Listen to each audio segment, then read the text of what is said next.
What is up, pigeonheads? Welcome to the holiday special of the D4A channel. Merry Christmas, Happy New Year, Happy Holidays, Happy everything.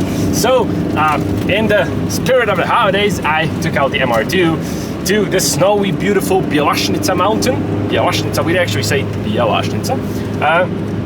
And I decided to see how the MR2 behaves on the snow. So it was really fun. I learned a lot. I also crashed the car, but more on that later. It's not too bad. As you can see, I'm still driving it. And today I want to talk a bit about how the MR2 behaves on the snow. How does a mid-engine car behave in the snow? I also want to talk about Project Underdog, the engine that's being finished as we speak, and it will be going into the car soon. We have been working hard on it, and probably in the next couple of weeks we will be transplanting it into the MR2, and this is why I want to do this snow drive with the bicarb engine that is still inside as a sort of a goodbye to the beautiful symphony of the bicarbs. It was a great journey, an engine that did what I wanted it to do. It was really fun. Overall, a definitive success. One of the most beautiful sounding things ever. Responsive. Doesn't have a lot of power, but you don't really need a lot of power, especially in the snow. This is the engine that I would want to have by my side. The turbo thing is going to have lots of power. How will that work in the snow in the future? Who knows? Yeah, so how does the MR2, how does a mid-engined car behave in the snow? It's actually completely different to anything I have driven before. Most of my daily drivers, actually all of my daily drivers that I have ever owned, are front engine, front wheel drive. And I have played with them occasionally in the snow, and drifting a front engine car in the snow is pretty easy, pretty intuitive. It's also pretty fun. You just, you know, pick up some speed with the handbrake and then play around with the steering wheel, and you can make some pretty decent drifts. When it comes to the MR2, the handbrake does nothing. It simply doesn't work in the snow. The wheels sort of, I don't even know what happens. The handbrake does nothing. I have a working handbrake, but the handbrake does nothing in the MR2. So you have your steering wheel and you have your throttle, and you should never use your brake. I used my brake and I crashed. Now, I switched to winter tires, which are extremely thin, 65 14-inch tires, absolutely minuscule tires that I took from my Toyota Aygo daily runabout city car. And I thought that very thin tires would help me drift better and lose traction and have fun in the snow. Actually, they sort of did the opposite thing, which explains why rally drivers' cars use very thin tires in the snow, because they just dig through the snow and you have to be kind of crazy to get them to drift properly. So overall, the MR2, a mid-engined car, is, to me, it seems, a grip chassis. It wants to stay planted. It wants to stay the course.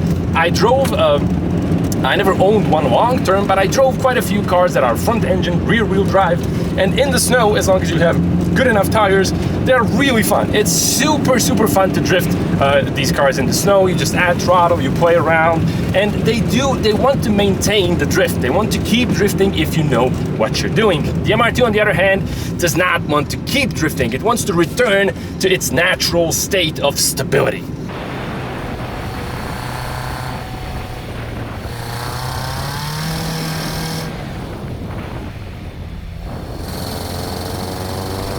It actually takes a lot of effort to get the MR2 going sideways.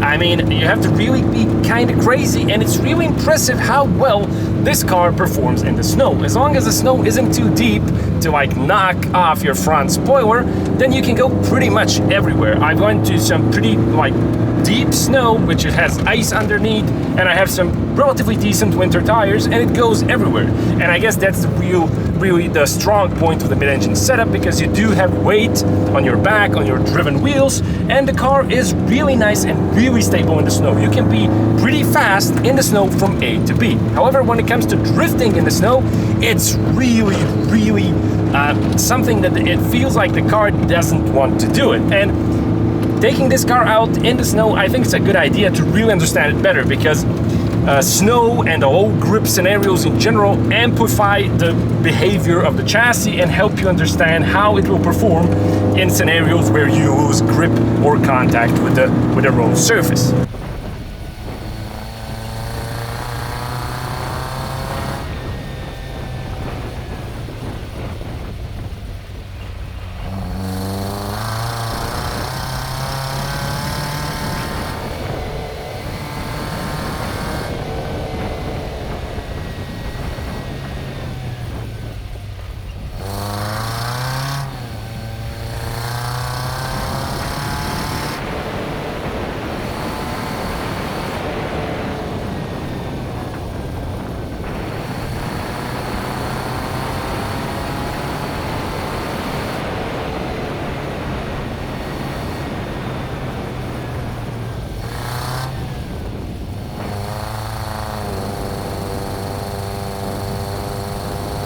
Driving on the snow also demonstrates how the whole snap oversteer thing really, I mean, if you're driving like a sane person, it really isn't there. You have to do stupid, aggressive things to make this car lose control and get it sort of sideways in the snow. It can be done, but it's pretty tricky, and then you have to catch it, and you know, but it is, once you sort of get it going, it does get fun, and you want to be more and more aggressive, and I did that. And then when I ran out of skill, my instincts kicked in, and I pressed the brake, and I have very thin tires. I tried to turn, but I couldn't, and the car just went straight, so I bent a little piece of my front mudguard and bumper, and I just bent it back by hand and continued driving. It's nothing major. I mean, it's a battles car. I want this car to live, to be alive, to experience things, so I don't really care about aesthetics. I will fix it so it looks good enough and then continue driving. For me, this car, it's all about driving. It's all about experiences. I want to go everywhere and do everything. That's why I'm driving in the snow instead of putting it in the garage and protecting it from the winter. I mean, I wrote a little Instagram post about this. Many of you saw it. I mean, preserving something, I mean, what am I preserving it for? Eventually everything will rust out. I'm gonna die, this car is gonna die, everything has to end at some point. So we might as well enjoy it and have fun and have an adventure and have memories while we're here.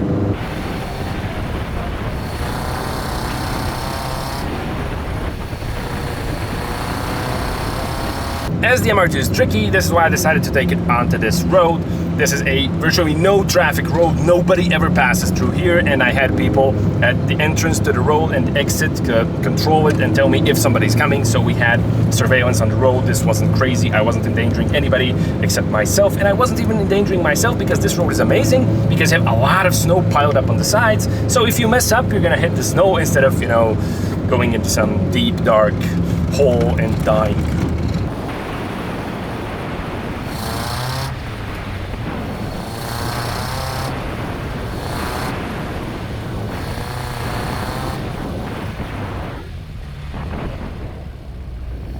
I'm also sharing the road with a very, very special car right here. I don't know if you can see it.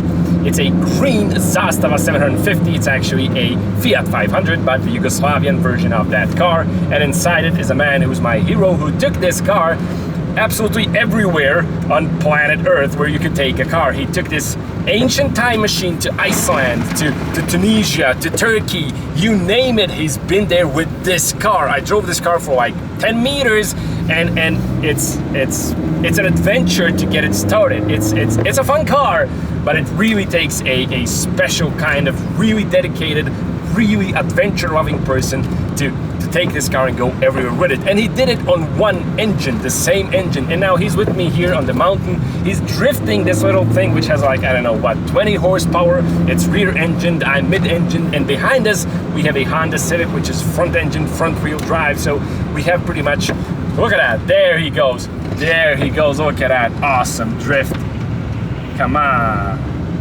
And what Feature Crew is doing with this car is sort of the mentality that I have as well. I mean, these cars aren't cheap like they used to be anymore. They're kind of expensive now and they're hard to find, but this man is making this car live. He's taking it everywhere, doing everything with it, and this car is living its life, you know, to the maximum. It's doing everything a car should. It's traveling, it's going places, it's having fun, it's drifting on the snow, it's being broken, it's being fixed, it's living its life to the fullest.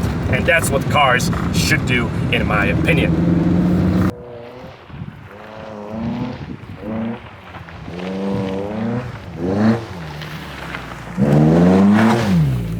Now coming back to the MR2, if you really want to get it like sideways through the snow, you have pretty limited options.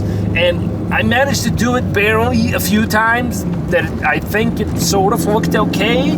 But, so your first approach that you could try is entering the corner fast and then turning the wheel and then hoping the speed and the momentum would get you sideways, and yeah, that doesn't work because there's no weight on the front wheels. You're just gonna understeer.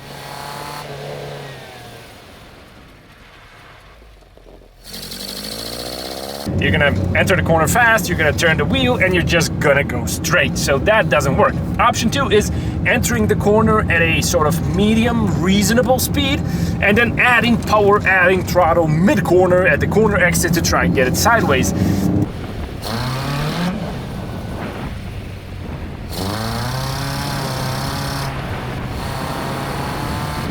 This, I think it might work if my tires weren't so really like thin and narrow. They just dig through the snow and then they make grip, because this road isn't completely covered in snow. There's like patches of asphalt still left.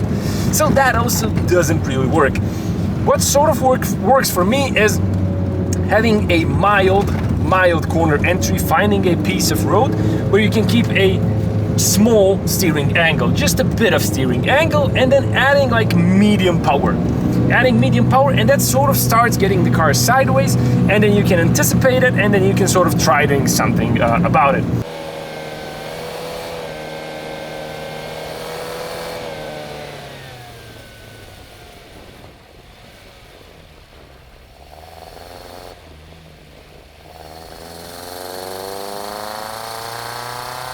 But this does make you appreciate the mid-engine chassis a lot more. It makes you appreciate just how much it's capable of being grip focused and how much stupidity it needs to go out of control. It's designed to stay in control and go through the corner fast. And if you do this right, this is a very fun and capable chassis. And this is why mid-engine cars have been designed. They are inherently more stable and better at gripping the road, which makes them, you know, I guess ultimately faster from A to B if you can leverage this inherent stability. So yeah, that's pretty much it for this little holiday episode.